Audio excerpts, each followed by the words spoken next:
Hey guys, what's up? Welcome back to the channel, it's Cynicalex, and today we got a surprise February developer note. So I want to go through the note, read it with you guys, give you my thoughts and opinions, and hopefully we can get more feedback like this from the devs in the future. I think the last time we got a dev note was like November or December, but to be honest, it really feels like we get these way too far apart. I feel like we need monthly dev notes. There's still so much about this game that we want to know. You know, how exactly does penetration work? How exactly does concentration work? How exactly do even older systems work? And so I feel like there's still a lot of information that they can convey to us. But it's always good when you get communication from a developer. So let's take a look at what they have to say. Greetings, agents. This is the Marvel Future Fight dev team. We would like to wish our agents a happy new year. It's really nice. We have the Lunar New Year coming up very soon. It's happening now. We are currently, or maybe not. Anyways, we are currently preparing for the next update, and we want to thank our agents for their continual support of Marvel Future Fight. Okay, that's cool. The reason for delivering the note is to introduce the addition of Alliance Conquest and Timeline Battle Top Leagues, which will arrive in the upcoming February update. So now we know ahead of time, without seeing any sneak peeks, we don't know at all what the actual character or comic book theme is of this February update, but we know that we will be getting 2 reworks to 2 PvP game modes, both Timeline Battle up above me, and then Alliance Conquest, which I can't really scroll over to because it's hiding behind there. But yeah, 2 arena game modes.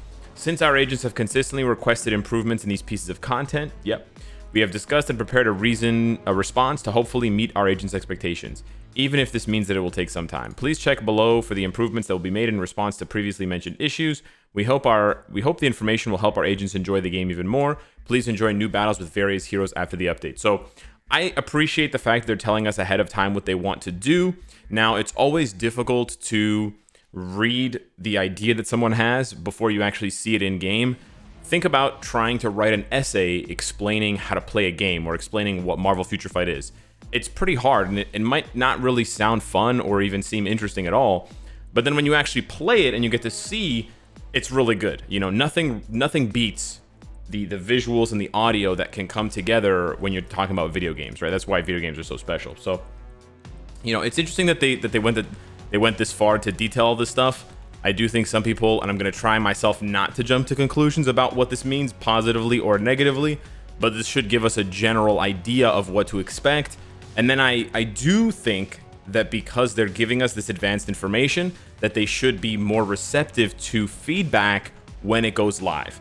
I don't think now is the time to give them feedback because, like I said, we don't know what these systems are yet. We don't know how it's going to implement, how it's going to play, how it's going to feel. Obviously, you can say here or there, I think, you know, there should be more of an emphasis on this, or I hope that they do that.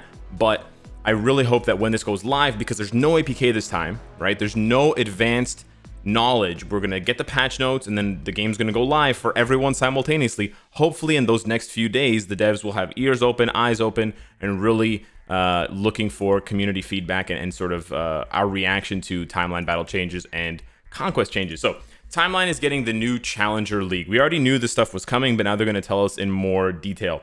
So only top players in the Vibranium League can participate in the Challenger League. So this is not meant to be a sweeping change to the gameplay of all of the leagues. This is meant as a brand new league that's going to introduce new strategy, new challenges, and also new rewards. So agents can be supported by other agents through the cheer system. Now, currently the cheer system already exists to an extent in Alliance Tournament. We lost, it's fine. But yeah, you basically just cheer for a team, and then you can see over here, the rewards for cheering are generally speaking just gold. And then of course, the lower the ranking for who you cheer for, the lower your reward. Cheering is not the worst idea. It does get the community involved in some way, but it has its ups and its downs. There's also going to be an advanced glory token, which is sort of like the honor token that we have now, but it's advanced, which will be the final reward for, I guess, playing or participating by cheering in this new timeline battle, which can be exchanged for highly sought after materials. So again, I know that they're not going to tell us exactly what materials we could get, but it would be nice for them to give us an idea. Like, is it going to be tier 2 materials? Is it going to be tier 3 materials? Is it going to be gold? Is it going to be CTPs or premium cards, right? Like, if you can narrow it down a little bit, that would be good. Is it something meant to build up characters, or is it something meant to complement characters that are already built, like CTPs or cards? The Challenger League will be added as the new top league on top of the 5 previous leagues, so it's just going to be after Vibranium. The Challenger League battles will proceed similarly to the established battle procedure, so they're not going to change the structure of timeline battle. It's still going to be 3 versus 3 from what it sounds like, right? You've got your 3 characters and you fight against their 3 characters, but they said here, as this is a stage for battles between powerful heroes, like powerful accounts, whatever, we will do our best to prepare unique strategy factors and adequate rewards. So it's good that they're recognizing that you need to, maybe spice it up a little bit more, have different buffs, have different effects, maybe have some sort of stage hazard. Who knows what they're going to do? There's so many things that they could do, right? I'm excited to see what they're going to have in store for us. They've done really well with things like Danger Room Extreme, putting that extra effort in. So hopefully they do that again. And then adequate rewards. Again, I've preached this for the past month or so. I think that the reward changes for Null have been fantastic. I got Supergiant as my world boss of the day. That's hilarious. I hope that the devs see the positive community reaction to the increase of Null rewards, and they recognize that rewarding us properly, adequately for our investment is the way to go. So we're going to have to wait and see about that. And then the cheer and buff effect system. So since only some of the top agents can participate in the new league, the cheer system has been prepared to create an audience-like atmosphere where everyone can enjoy battles, from the most seasoned agents to newly joined. So they recognize that PvP is a difficult game mode to rework, right? And even if you rework PvP, you're always going to be leaving new players out. PvP is basically the last thing that new players can do in any game. It's always the hardest because it's supposed to be player versus player. So how can you possibly create a system, an arena, a coliseum, where a 6-year-old player, like not 6 years old, like a player that's been playing for 6 years, and a brand new player can fight against each other? It just doesn't work. It doesn't make any sense, right? In a fighting, like, think about it in the most basic fighting games, right? You log on to Street Fighter 5 or Tekken 7 or whatever. They're gonna queue you up with anybody. So you're gonna get queued up against a guy who's been practicing for 3 years, and he's gonna stomp you, and you're gonna feel like trash. So obviously they don't want to do that. So they're trying to move these top players, these super whales, these mega accounts, right, with 100% HP on their cards. They're trying to move them into this other league away from the rest of the player base.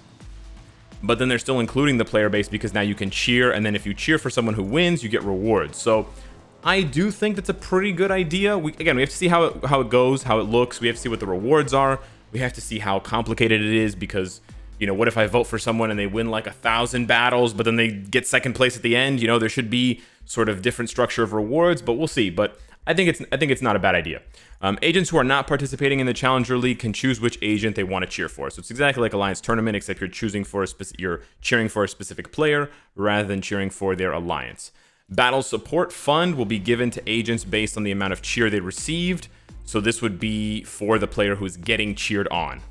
And then you can exchange that for various buffs. So this I'm not a big fan of, because it sounds like, again, we have to see how it plays out, but it sounds like you're going to be able to get an advantage based on your popularity. So if a lot of people decide to vote for you because you are a well-known player, you're a mega whale, you are a content creator, then you're going to be able to get more buffs than other players and potentially win. Now, of course, this could create some hilarious situations where everyone votes for the underdog who doesn't have reforged CTPs and crazy cards, and then they end up winning because they get all these buffs. There can be some good aspects to this, but we got to see how it goes. We've made a lot of preparations for the buff so that they can be a new strategic variable on top of agents' amazing controls. So again, this could be interesting if the buffs are things like, regular tier 2 characters get like a huge buff, or maybe if your team doesn't have any native tier 2s on it, or native tier 3s, then you start with all of your skills on cooldown, ready to go, not on cooldown. There could be some really interesting strategies that you can make here, which can make for some really exciting gameplay. There's definitely the possibility for this, but we're gonna have to see how the system works and how the players themselves can interact with it. And then they're bringing back the Vengeance system. I actually really like the Vengeance system. I think this makes PvP a lot more interesting and entertaining. Basically, if other agents attack your team and they win, and then your score will decrease. The deducted points, you can get those points back if you beat them using the Vengeance system. So this can create a really interesting back and forth where you're choosing your battles carefully because you don't necessarily want to lose the points that you just gained if the person that you beat can just easily turn back around and beat you, right? So sort of, it's not just about choosing a matchup that's advantageous to you now, it's also choosing a matchup that's going to be difficult for the person to retaliate. So again, it creates a lot more strategy involved, and maybe there's a possibility where you can build a counter team, attack that person, and then possibly build another team before they can retaliate. I don't know exactly how that works, if it's going to snapshot your team and save it, but we'll have to see how it works. But it should be very fun. It should be pretty interesting. And then we have the advanced glory token and reward improvement. Reward improvement, I always love to see this in the dev notes, I gotta be honest. The advanced glory tokens will be distributed to challenger participants depending on their league results, and to non-challenger participants depending on the cheer count and the result of the agents they cheered for. So the advanced glory tokens are going to be available to all players. Obviously, we don't know how much of the glory tokens you're going to get for being a top PvP player versus someone who cheers. We're going to have to keep an eye on this. The tokens can be exchanged for higher growth materials in the shop. See, now they're being a bit more specific. Higher growth materials to me sounds like tier 2 and tier 3 materials. I like the sounds of that. And you know what? This right here tells me, again, they know exactly what we want. We like token exchange shops. Yes, we do. So please give us a token exchange shop for Shadowland, okay? We do want a token exchange shop for Shadowland. We don't want this Garbo. Nope, we don't want that. We do want, look at all the token shops. Token shop right here. Okay, that's the pop-up. All right, hang on. Token shop right here, absolutely amazing. To a lesser extent, the token shop here is honestly not that bad. So give us token shops. We love token shops. Keep doing that. Also, the participation rewards for each league are planned to be improved. So this is good, but I have a bit of a reservation, because if you read this carefully, it says participation rewards for each league.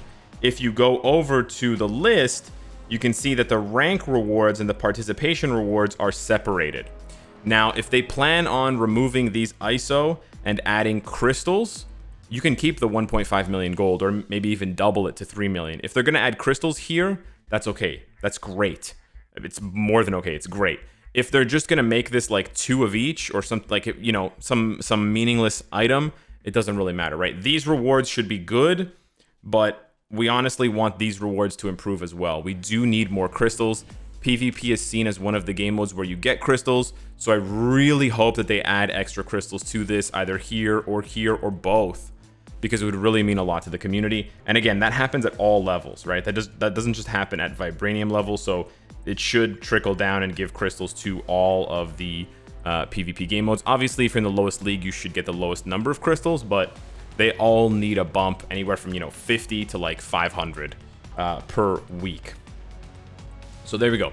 Other improvements such as acquisition of additional points for a victory while using bonus requirement heroes, addition of the penetration effect to buffed heroes applied to the heroes not frequently used, and more are also being prepared. So they have even more ideas going, but basically what they want to try and do is they want to create more of a gap between your low ranking enemies that are going to give you a small number of points, and the high ranking enemies where you're going to sort of risk it to fight against someone who's much stronger, but you get a much bigger reward. So I like the idea that you can sort of choose the way you want to fight. If you want to fight against lower scored opponents and you want to have an easier time, you want to autoplay, whatever, you do that. If you want to get additional points for using bonus heroes and doing all this jumping off through the extra hoops, you should be rewarded with more points. They're also going to be adding penetration, which is a very sought after PvE stat, to the buffed character list. Now, again, I don't know if that's going to have as much of an impact as we think it's going to have. I don't like the buff character list and how it's being implemented because it's just too random. Characters don't stay in week over week. Like, for example, last week, Adam Warlock was here for me, and so was Morbius, and now they're gone. I don't know why they're gone. It's not clear. How many players used Morbius and Adam Warlock? Does it just take one player using these characters and winning one fight for them to be taken off the buff list? So we need more information. We need more transparency. How do characters get on the buff list? How do they upgrade the buff list? Like, how did Caecilius and Mordo get from 1 to 3? And how do characters get removed from the buff list? We need that information desperately so that we can understand the system and interact with the system better. So those are the changes to Timeline Battle here. Now we have changes to Alliance Conquest, and I'll give you guys my opinion of both at the end here. So the same thing that's happening in Timeline Battle is going to also be happening in Alliance Conquest. So top alliances in the normal Conquest will be able to participate in this new league called the Challenger League. And the Challenger League is going to have a brand new map called New York, which looks pretty cool, to be honest with you. And they're going to be able to utilize Operation Area and then Character Requirement Bonus Area to conquer the map, basically. So yeah, and then there's going to be different rewards, improved rewards, and, you know, only top alliances of certain ranks can participate in the Challenger League. So it's very similar to Alliance, to the Timeline Battle changes. So although the top Alliance Conquest process may be similar to the normal Alliance Conquest, there are going to be new strategic factors added to the Operation Area and the bonus requirements. So now they explain what these things are. Again, I haven't played Conquest in a long time, but the game mode hasn't changed in 4 years, so yeah, it's pretty much the same. The new Operation Area system has been added to the top league, so this is not going to apply to regular Conquest. The dispatch can only be proceeded with once the neighboring areas are conquered. So I'm guessing that dispatch you're only going to be able to dispatch once you've already conquered a bunch of areas that are sort of preset. So it's going to unlock after you've already done your work. Although powerful buffs are applied to the entire alliance based on the number of dispatch heroes, please note that heroes dispatched to the Operation Area cannot be used in battle. So I'm guessing what this is sort of like, it's like, for example, imagine that you're at war with another alliance, you control all of the zones on the left side here. The dispatch area is going to allow you to, the Operation Area is going to allow you to set characters there who are going to be able to generate buffs for you. And I don't know how the buffs are going to be applied, but those characters won't be able to be used.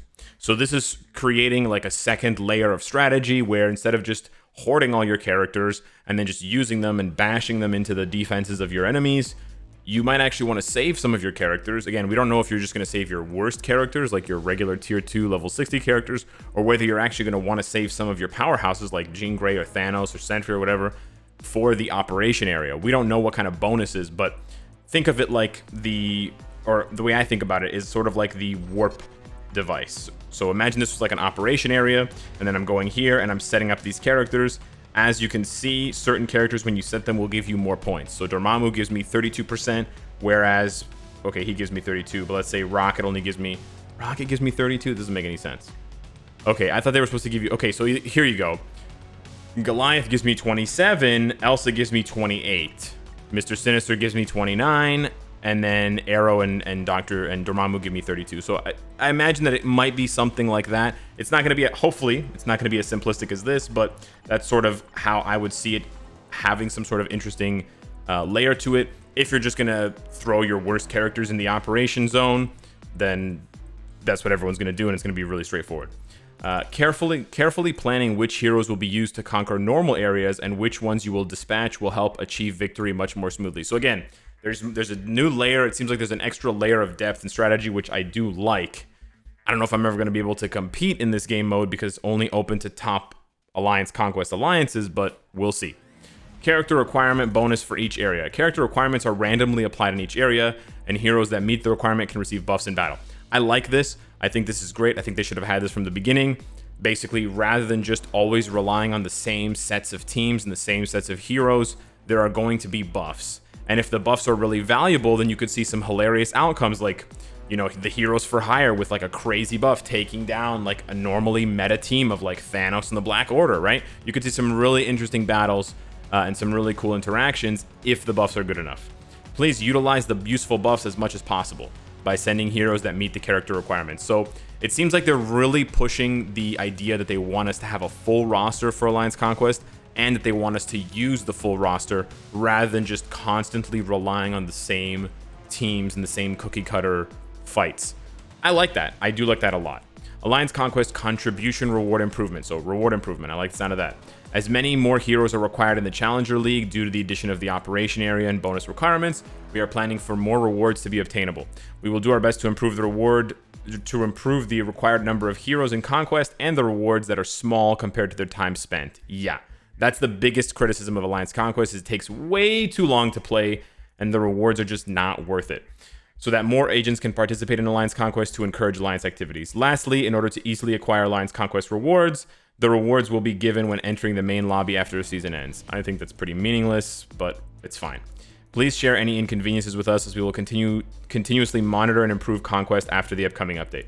So I appreciate that. There's more at the bottom, but I just want to start off by saying, although I am pretty excited by the timeline battle changes, I do think that they are missing some of the ideas from timeline that they didn't transfer over to Conquest. So first thing here is that they acknowledge that all of the rewards at all levels of timeline need to be improved, which is definitely true.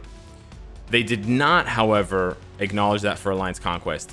So some players have gotten the idea, or if you read it verbatim, it doesn't sound like they're going to do anything to the regular Alliance Conquest. I think that's a problem. I think that's a big time problem. The regular Alliance Conquest is not good. It's not good at all. It takes way too long to play. It's 2 hours a day, 2 hours 3 times a day. It just takes way too long to play. The rewards are not worth it at all. And there's still the problem of collusion because 2 alliances can just gang up on 1.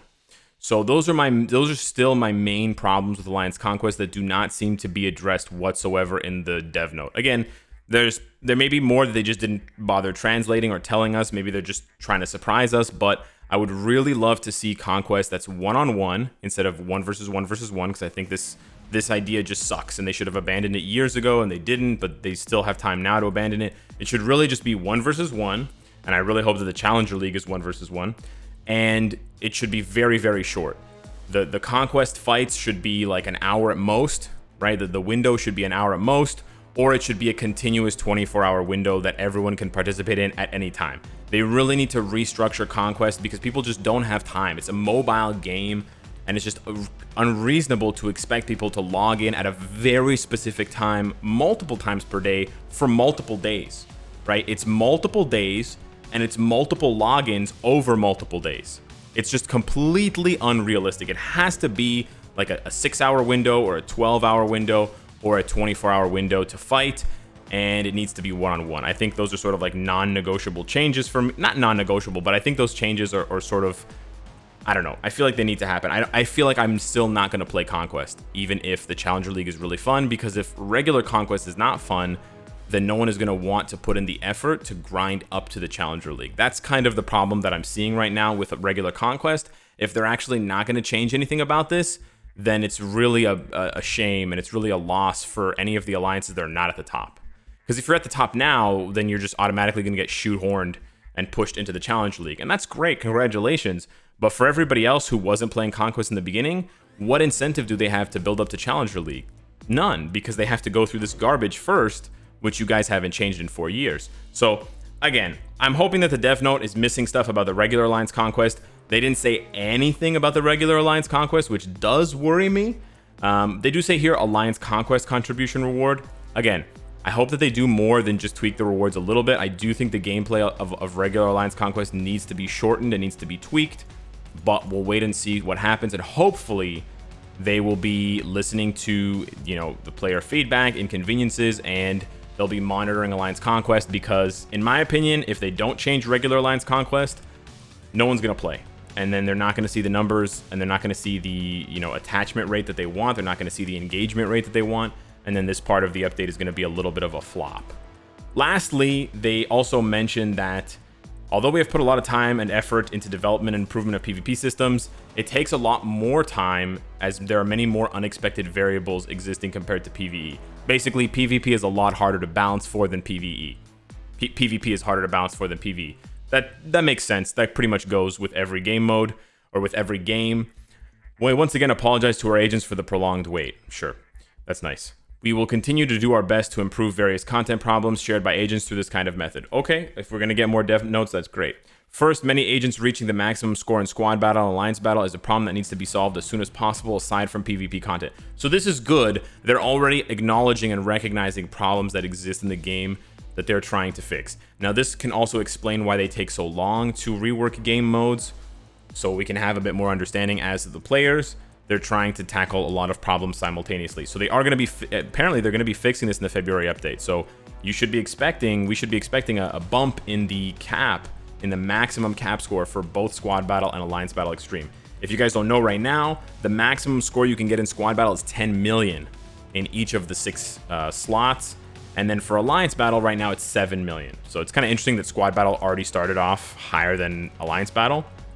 That's kind of telling. But hopefully they also change the requirements for Squad Battle, because they don't necessarily have to change the score for Squad Battle if they just change the requirements, right? If they make the requirements a little bit more specific or a little bit different, then you eliminate some of the support characters, you eliminate, you know, Ghost Panther or whatever, and now suddenly player scores will drop because they can no longer just bully it with these crazy teams. Now again, I don't think that's the best, I don't think that's the only solution. I do think they should raise the cap, whatever, to like 12 million or 15 million, but Squad Battle is fun because you're using different characters. If you're constantly using the same characters, which is what has been since it came out, it's not fun. So hopefully they shuffle up the requirements for Squad Battle.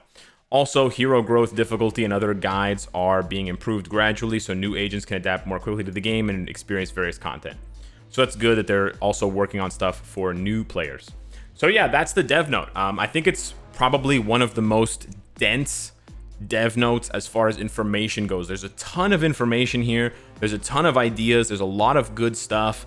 There's a lot of recognition of, we know you want better rewards. We know you want to use more of your roster. So I really appreciate that they've identified those two fundamental aspects of the game that the players want. We want to be rewarded for our time and our effort, and we want to have a use for these hundreds of characters that we've collected, right? We don't just want to engage in a sort of shallow collection quest. We do want to do a little bit more than just collecting.